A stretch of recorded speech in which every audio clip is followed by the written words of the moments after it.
suite. Mais d'abord, l'édito international d'Europe 1. Bonjour Vincent Hervouette. Bonjour Dimitri, bonjour à tous. Vincent, Vladimir Poutine et Donald Trump se sont parlé hier pendant 1h30 au téléphone. Alors à lire les communiqués, ils sont tombés d'accord pour se voir très vite en Arabie Saoudite et mettre fin à la guerre en Ukraine.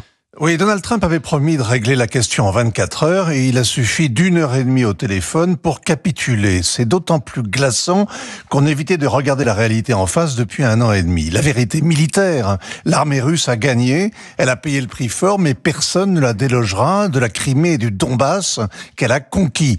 L'armée ukrainienne s'est bien battue, mais n'avait aucune chance de gagner. Elle manque d'hommes, trop de morts, trop de blessés, beaucoup trop de déserteurs. Elle manque d'armes, malgré tous les arsenaux européens qui ont déversé sur le front blindés, missiles, drones et chasseurs-bombardiers. Avant que Vladimir Poutine et Donald Trump s'embrassent sur la bouche, le nouveau secrétaire général à la défense, américain bien sûr, était hier au siège de l'OTAN à Bruxelles pour faire le tour du propriétaire. Il a mis les points sur les i. Les États-Unis vont cesser de financer cette guerre ridicule. Ils vont se rembourser. Ils ne mettront pas un soldat sur place. L'Ukraine n'entrera jamais dans l'OTAN. Ce sera aux Européens de s'en occuper. Bref, l'Amérique l'a dit, game over. La vérité politique de cette guerre, elle est pire encore.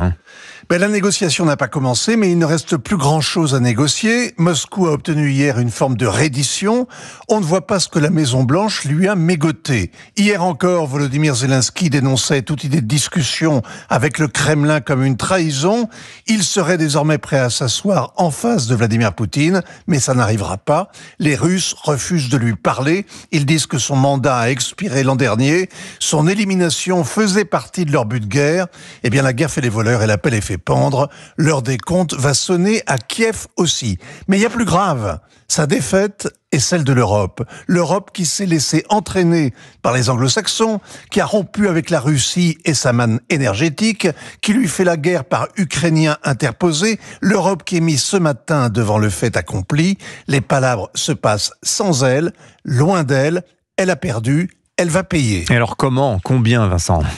Très cher, très longtemps. D'abord, les Européens vont devoir se réarmer et se protéger, reconstruire l'Ukraine et la défendre, l'intégrer dans l'Union, et tout ça sera ruineux. À l'heure des comptes, il faudra penser aussi à dresser la liste des vœux pieux, des mensonges énormes de la propagande qui ont fait croire depuis 20 ans que Maïdan était une révolution, que l'Ukraine pouvait reconquérir ses provinces perdues, que le Kremlin avait saboté Nord Stream, ou que les Russes allaient être boutés hors des provinces russophones.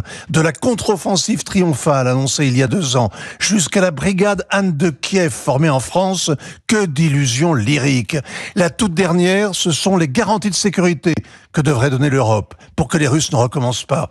Un déploiement solide pour que la paix soit durable, pas un chiffon de papier comme le mémorandum de 1994 qui promettait à Kiev le respect de son intégrité territoriale en échange de l'abandon de ses armes nucléaires. La Russie ne va pas déménager. L'Europe ne va pas restaurer soudain sa puissance et sa souveraineté. Sa sortie de l'histoire s'est révélée hier. C'était simple comme un coup de fil. Sachons-le, la guerre en Ukraine se termine mal et la suite pourrait être pire. Signature Europe 1, ainsi va le monde. Vincent Hervouette, merci beaucoup Vincent.